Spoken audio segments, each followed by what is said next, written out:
Welcome back to Shining City. I'm Carrie Healy. Nubar Afan is a leading inventor, entrepreneur, and venture capitalist.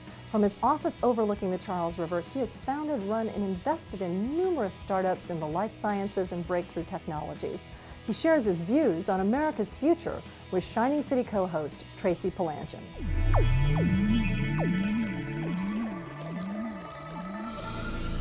You know, it's an interesting question because entrepreneurs are, a lot of people are talking about entrepreneurship these days because people have realized that it's an engine of new job creation, it's an engine of new product creation. So people hold up people like Steve Jobs and Bill Gates and the like as well-known, Sergey Brin from Google as well-known entrepreneurs, and then they try to kind of force them into some characteristics. Nubar, in your opinion, what defines a world-class entrepreneur? You could see some common themes.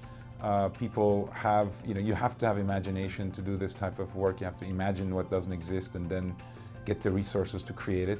You also have to make sure your imagination isn't for something that there's no use for. So you have to have some pragmatic sense about you so that what you're creating, otherwise it's art.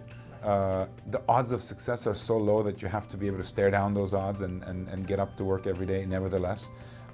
So it's a pretty unique end of the spectrum of risk-reward, is that I think it takes a combination of, on the one hand, a certain degree of paranoia, that is not taking anything for granted, worrying that whatever success you're having might be taken away, and so you're always on your toes, if you will, worrying about everything that could take you down.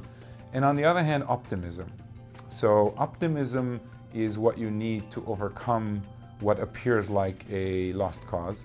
And so it's a combination of paranoid and optimist mindset together, which you can imagine could be quite a conflicted state, I think is a key, and I find repeatedly in lots of entrepreneurs that have done this throughout their lives. At Flagship, you invest in entrepreneurship and innovation.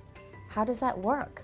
If you look at where innovation happens in the world, there's plenty of innovation that happens in big companies and governments and lots of different spheres of life, politics. And then there's this particular breed of innovation that happens in the startup world where an invention, a new idea gets rapidly translated into a product or a service with as little money as possible. Usually it's because not available. And then by kind of getting into the market and learning and iterating, one builds either a failure or hopefully a success. That breed of entrepreneurial innovation is what we try to maximize the returns from. In your opinion, Nubar, what is the United States' place in entrepreneurship?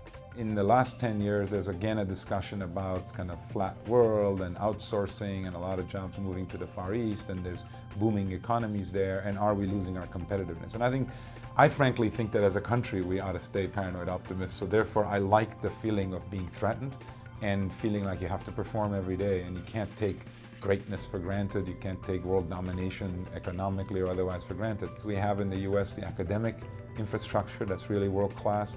We have the financial infrastructure that is used to investing in these new ideas. And the question really has to be, how can we think 20, 30 years hence continuing to be the leading place or one of the leading places where it is? In your mind, Nubar, what is the best education system, if there is such, to nurture the next generation of great entrepreneurs and innovators? There's a general problem with education that prepares folks mentally very poorly to do the kind of things we do. And I'll tell you why. When you go to school, you're judged on how right you are. And the more right you are, the better your grades. And if you're right across a lot of things, then all your grades are well. Then when you get out and you join a startup company, you're wrong most of the time, because that's the nature of innovation. Most of the things you do are wrong, one or two are right. And so in a funny way, you take somebody who has been highly selected for being right and you put them in an environment when they're wrong all the time.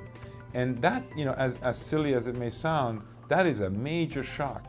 Talk about the ecosystem in Massachusetts.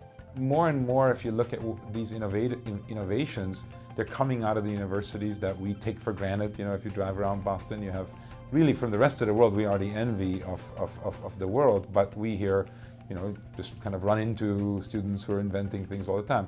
So if you take that and the surrounding infrastructure, the financial, the experience management, one of the things, it turns out that if you want to create thousands of companies and not one or two a year, you need tens of thousands of really experienced people who know how to take risk, who know how to fail and not basically drop out because they think it's too hard, who keep persevering. That ecosystem, that set of experiences, that culture of startups really over the last 30, 40 years has become a main part of what it means to be in Boston, in Cambridge, where we are. And I think that's really makes it a very unique, special place.